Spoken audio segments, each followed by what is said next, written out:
temperatura do forno, por mais que a sua receita seja equilibrada, ela pode desandar a sua receita. Por quê?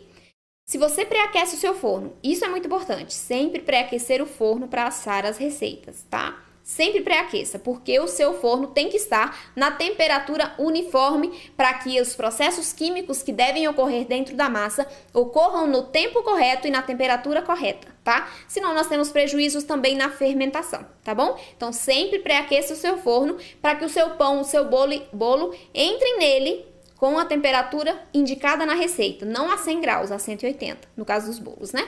E os pães variam. Então, a temperatura indicada é muito importante. Se eu pré-aqueço o meu forno e o meu forno está com uma temperatura elevada, muito mais alta do que é o ideal, por exemplo, eu faço um bolo e asso a 180. Você precisa pré-aquecer o seu forno a 180, mas você pré-aqueceu a 220. Então, quando eu coloco o meu bolo para assar dentro de um forno que está muito quente, o que eu vou ter? Lembra que eu falei que o fermento químico tem dupla ação? Então, a primeira dentro da massa, a segunda dentro do forno. E quando ele atinge uma determinada temperatura. Quando eu tenho um forno muito quente, a minha massa ela vai aquecer muito rápido. E o que vai acontecer? O meu fermento vai ter um boom de crescimento. Ele vai crescer rapidamente. E aí nós vamos ter um problema. Porque todos os processos químicos, eles acontecem a partir de uma determinada temperatura. Então, eu tenho a gelatinização dos amidos, a coagulação das proteínas, que são processos que ajudam a dar firmeza para o nosso bolo, para a nossa massa, que vão manter o nosso bolo firme quando ele crescer.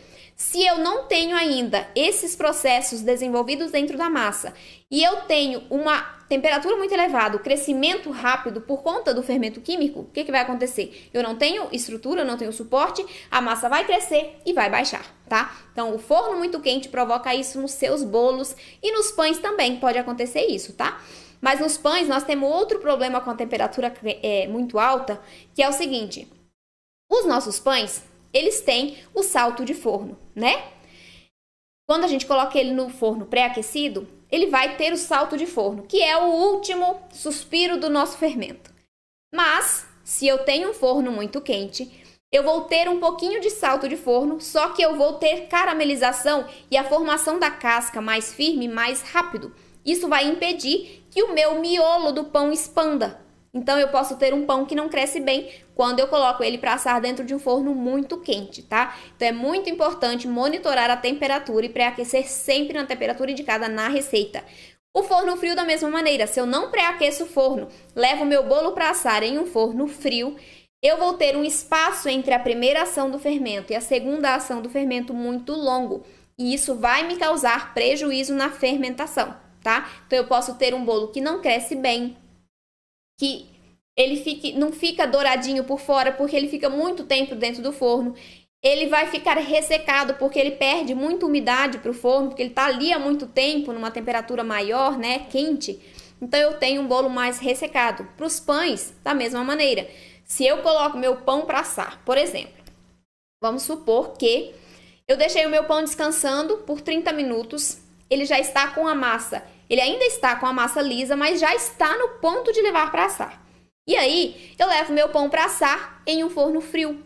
O que vai acontecer? Ele vai continuar crescendo, ele vai continuar fermentando até que esse forno aqueça o suficiente para começarem os processos químicos.